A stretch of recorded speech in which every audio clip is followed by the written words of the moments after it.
Greetings and welcome to the Knife Magazine YouTube channel. Today I'd like to share with you two knives and one book, how they interconnect, and a little bit of history of knife collecting here in America. The first book published on knife collecting here in America and on American knives was titled American Knives, The First History and Collector's Guide by Harold L. Peterson. This was published in 1958.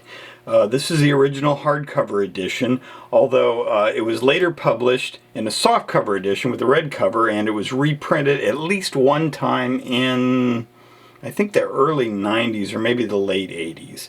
This book was a tremendous influence at the time because this was at a time at which gun collecting was booming, but was soon to suffer some hits from the gun control laws and things like that, and the movies like The Iron Mistress and things like the James Bowie TV show were having an influence on people. People were becoming interested in knives, and here was a book that could be a resource on knives, on historic knives, on military knives, pocket knives, all sorts of things. And Harold Peterson covered a lot of these sorts of knives in his book. There's your table of contents. Harold Peterson worked for the National Park Service at Harper's Ferry, I believe, and he was a consultant to various museums and a collector of arms and armor, and his primary interest really was on very early things, the explorers, the colonists, that kind of thing. But he does cover a wide swath here in this book, and it had a tremendous influence on people. So, in particular, the knives on the cover of this book had a tremendous influence. This Will & Fink push dagger here, it's hard to tell from the photographs, but this is actually an authentic Will & Fink push dagger. It's in the collection of the Smithsonian Institute, still there today. I've not seen it in person, but it's a wonderful knife. This Bowie knife over here on the left with the sweeping clip point and the brass back on it, we call the William O. Sweet knife. It is believed not to be an authentic Bowie knife, but a knife created in the wake of interest of the 1950s, and it led to the production of many knives of similar style, some of them mass-produced, some of them produced in smaller quantities, some of them custom-made, and some of which have gained a great deal of notoriety. We'll leave that topic for another time. But the knife on the bottom here, this primitive-looking knife with this sweeping clip point and an eye right there at the top of the clip, that knife captured the imagination of a lot of people. A lot of reproductions have been made over the years, and people just always thought, what a cool knife that is. I know when I was growing up reading my dad's copy of American Knives, that knife always fascinated me. What a cool knife. So several years ago, the original of this knife came available, and I was able to purchase it. Now, I don't have it any longer, but I do have some pretty good stills of it, which we will post here. Harold Peterson pictured this knife on the cover, and also here on page 22. So it's a top knife here, and you can read his description. A selection of American rifle knives with grips of antler, wood, and horn, and blades fashioned from files, saws, or especially forged. The top specimen, our eye knife, is definitely 18th century. The others were probably made after 1800, but the same shapes had been used long before. I take issue with Harold's opinion that the knife is 18th century. My estimate would be more. It's hard to place a date on a primitive knife for whom the maker is not known and for which you only have stylistic cues to deal with, and perhaps some material issues or markings or things like that to give you an idea. But I would tentatively date that knife to, let's say, the second quarter of the 19th century, with plenty of room for give or take. Peterson does not mention the dimensions on the knife. I wrote a description for the knife when it appeared at auction. I described it as follows. Circa 19th century. Fine stag-handled primitive knife with 6 3/4 inch clip point blade. A hole is pierced near the clip, which is surrounded by engraving on both sides to form an eye. Ricasso blade is engraved with the letters FC, with what appears to be a Masonic square and compass on the obverse, and with what appears to be the letters SW and a Masonic square and compass on the reverse. 11 3/8 overall.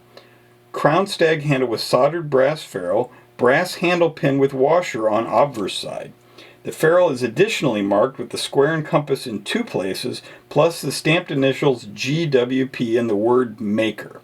Attractive old leather sheath does not fit the knife well, and I believe was not original, or though it may have been with it a while. A beautiful old piece of Americana.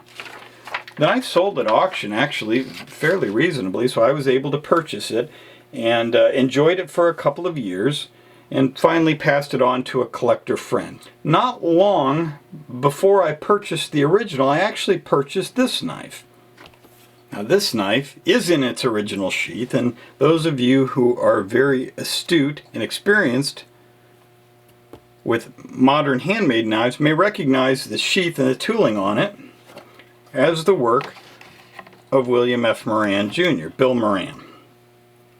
And what this knife is a copy of the eye knife from the cover of American Knives. I'm told by some friends of Bill's that this knife probably dates to the 1960, 61, 62. It has a line kiln stamp. It probably was one of the first knives with the line kiln stamp on it. But anyway, you can see that Bill has engraved an eye on the blade on both sides, and in his case he pierced it, but he filled the hole with a brass pin so to represent the eye's pupil.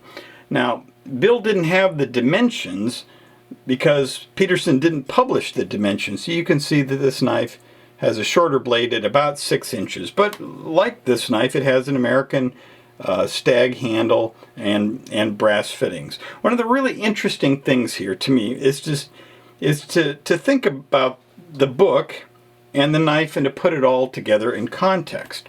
So here we have this book that was a very influential book on collectors. All types of knives. He didn't know a lot about pocket knives, or didn't include a lot about pocket knives, but he included a lot on different sorts of Bowie knives and military knives and that sort of thing. And towards the back of the book, Harold Peterson included the 2 modern makers